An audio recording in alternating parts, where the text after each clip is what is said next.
Hey guys, this is Miranda Huber with the CTG Pro team, and I am bringing you Technique Tuesday. So today is a little different one. It's going to be focused around endurance events a little bit more. I've kind of broken into that realm more so this year than any previous year.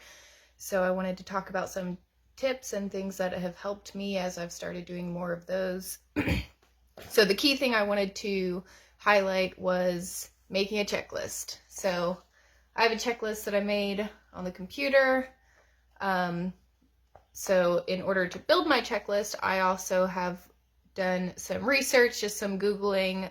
Specifically right now, I'm trying to get ready for a 100-miler. It's in 2 weeks, so I still have some time to finalize my list, make any updates, add anything, remove anything, things like that. So I did some Google searching for, endurance event checklist or things to pack for a 100-miler or ultra running packing list, things like that, and just reading through the different ideas that people have, the different things that they want to take. So I've used that and I've built on that to create my own checklist. So something I like to do, I have categories on my checklist to keep things organized. So I've got race day, clothing, dry items, medical supplies, nutrition, so food, something for a cooler or a lunchbox, what I want in the pit area, and then for after the race. And then something else I like to do specifically, you can see there's a lot of empty spaces here, which I do on purpose to make sure after I print it out, if there's anything that I think of last minute, I can just write it in one of those empty slots. And then for this one, it is a really simple one-page checklist, but it has a lot of items on it. And then as I actually pack things, I'll go in and actually check the box. So then when I'm looking, the day before the race, I want to check and make sure I have everything. I just have to go down the list and look for anything that's not checked. So something else I do in regards to packing, I have a bin that I've been using this year for CTG Continuum. So it's my bin, it's kind of big. It's not bad to carry, and then it has this green lid. It snaps on, so it's waterproof, which is good for if it's raining on race day. It's not a bag, so it's not going to get smushed. If somebody, if you push on it, you don't want to break anything that's in there. Something else is I've just started, since I did so many continuum races this year, I just started keeping things in here. So some of the things that I've been keeping in here, I have some little handheld towels that are just good to dry off if you need them. I don't normally leave my food items in here. I brought them in here to do this video. I've got my compression socks, different pairs of them in here from Mud Gear. I've got a normal pair of gloves, 2 different kinds of leg mitts, the extreme and the light. So I've got those in here. Things that really I just keep in here. And then if I need it during a day, I can just grab it out of the bin. It's super easy. I got some knee sleeves and an ankle sleeve just in case you roll an ankle or tweak your knee during the race. You can pull one of those on and it keeps my leg together. Headband if it gets cold.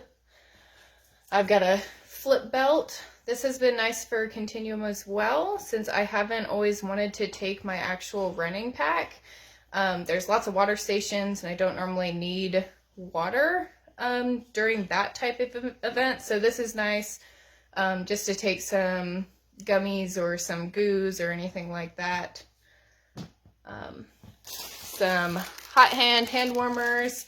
Again, I'm packing up for the 100-miler, so at this point, I put all of these in here. I had a little stash, and then I've got some toe warmers as well.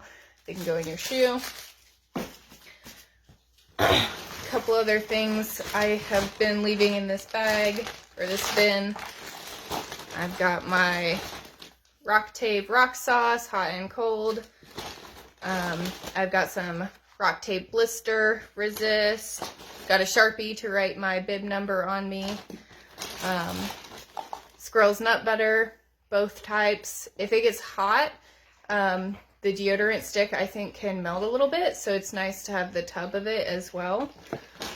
And then just some rock tape. And then I also have this little bag of supplies. It has an extra pair of contacts in case I lose a pair during the race. Just some loose band-aids, Neosporin, hair ties. This is eye drops. I saw that on somebody's 100-miler checklist, and I thought that was really good. Something else I saw was that I hadn't thought about was chapstick. So 2 things that you probably don't need during a normal endurance event if it's just 12 hours or less. But I think for a multi-day or 100-miler, I'm not sure how long it's going to take, but I could see those being beneficial. So I was happy I saw those on a list. I've got my visor.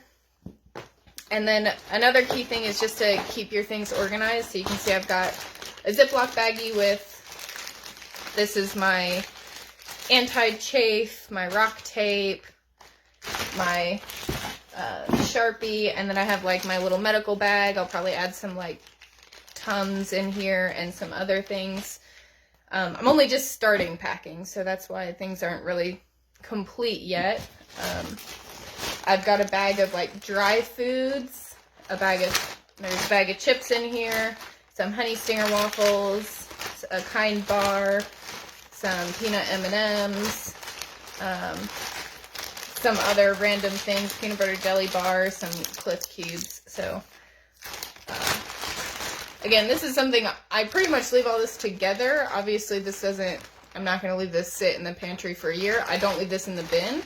I do put it in the pantry between races, but it's all bagged up and pretty much ready to go. I do try to avoid eating it unless I know I'm going to replace things.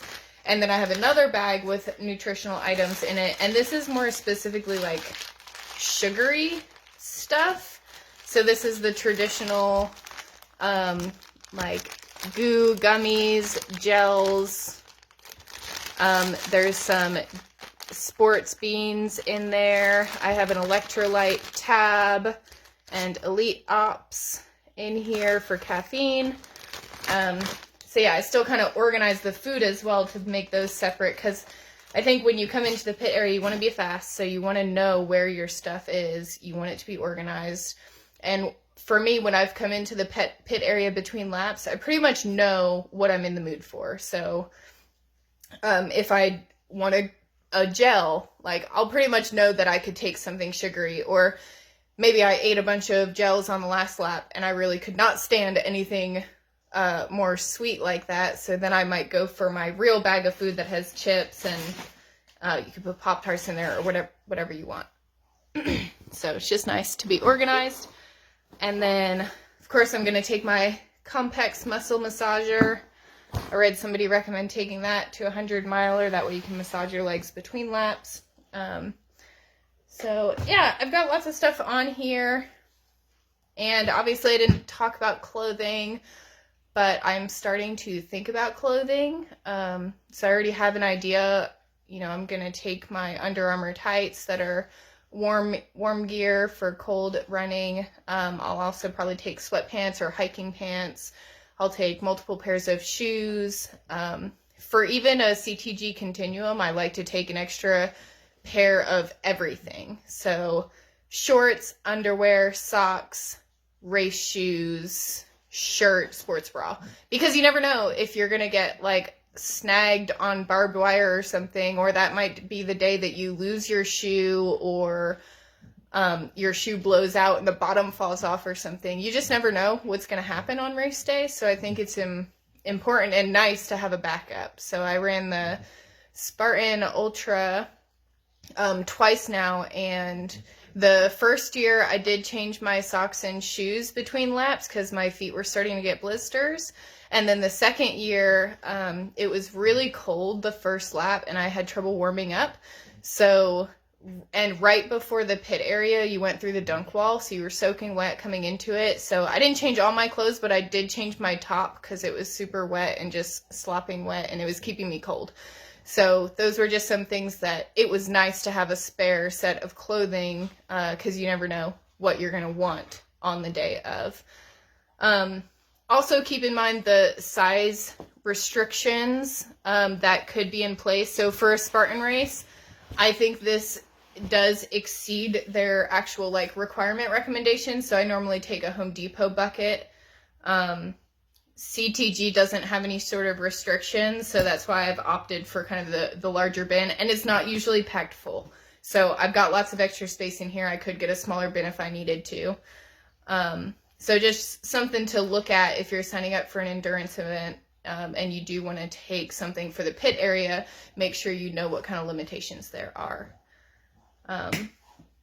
That's all I have for now. If anybody would like the actual checklist that I created, feel free to reach out to me or put a comment on here and I can share it with y'all. Thanks.